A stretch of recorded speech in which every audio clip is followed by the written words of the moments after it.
কাজটা করতেছি আমার দেশের মানুষের জন্য, রাষ্ট্র সংস্কারের জন্য। এত লড়াইয়ের পর যেহেতু রাষ্ট্রটাকে নিজেদের মতো করে করতে পারছি, তো বাকিটুকু করা আমাদেরই দায়িত্ব। রাস্তায় ট্রাফিক পুলিশ না থাকায় রাস্তার আইন শৃঙ্খলা আনার জন্য দিনরাত পরিশ্রম করছেন সাধারণ শিক্ষার্থীরা। শহরের গুরুত্বপূর্ণ মোড়ে অবিরতভাবে দায়িত্ব পালন করছেন তারা। ট্রাফিকের দায়িত্ব পালনের পাশাপাশি সড়ক পরিষ্কারের কাজেও নিয়োজিত রয়েছেন এই শিক্ষার্থীরা। মেয়ে হিসেবে সারাদিন ধরে ট্রাফিকের কাজ করছি, মাঝে মাঝে দুর্বল হয়ে যাচ্ছি রোদের মধ্যে যাত্রীদের করা, কিন্তু তারপরে যখন দুর্বল হয়ে যায় তখন আবার ভাবি যে না, কাজটা করতেছি আমার দেশের মানুষের জন্য, রাষ্ট্র সংস্কারের জন্য। এত লড়াইয়ের পর যেহেতু রাষ্ট্রটাকে নিজেদের মতো করে করতে পারছি, তো বাকিটুকু করা আমাদেরই দায়িত্ব। দেশটাকে গুছানো দায়িত্ব আমাদের। প্রথমে বুঝতে সামান্য সমস্যা হলেও এখন ট্রাফিক তদারকিতে নেই কোনো কমতি।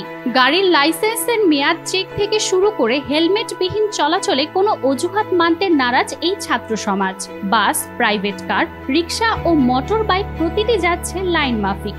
কোনো গাড়ি লাইনচ্যুত হলেই গাড়ি থামিয়ে করতে হচ্ছে জবাবদিহি।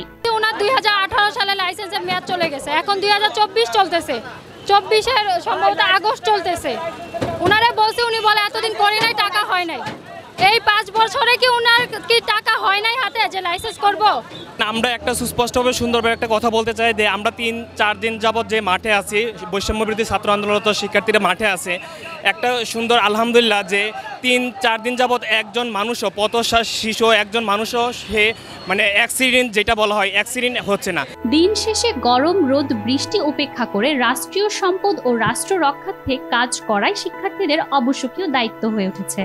হয়তো কষ্ট, ট্রাফিকের যারা কাজ করে তাদের একটা কষ্ট আমরা বুঝতে পেরেছি যে এই কাজটা একটা কষ্টের, কিন্তু আমরা ছাত্রছাত্রীরা যেহেতু একসাথে কাজ করতেছি, আমরা বুঝতে পারতেছি এটা আমরা আনন্দের মধ্যে নিতেছি, যার কারণে কষ্ট হচ্ছে না। পুলিশ প্রশাসন দায়িত্বপ্রাপ্ত না হওয়া পর্যন্ত দেশের শৃঙ্খলা তারাই ধরে রাখবেন বলে আশ্বস্ত করেছেন এই শিক্ষার্থীরা। মাজুমা আফরোজ, নীলিমা, নিউজ নাও 24।